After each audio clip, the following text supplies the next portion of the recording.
বন্ধুরা, ভিডিওটা দিতে দেরি হয়ে গেল। এটা ভাদ্র মাসের অমাবস্যার কৌশিকী অমাবস্যার মায়ের পুজো হয়েছে, পাড়া সবাই মিলে করা হয়েছিল। তার কিছুটা অংশ আমি তো অনেক দেরিতে বাড়ি এসেছি, যার জন্য প্রথম থেকে দেখাতে পারিনি।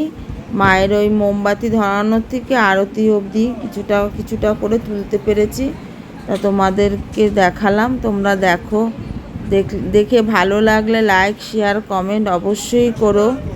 সত্যি মায়ের পুজোটা খুব সুন্দর হয়েছিল এবং মায়ের মুখটাও খুব সুন্দর হয়েছে। তোমরা মায়ের মুখটাও দর্শন করো সকাল সকাল।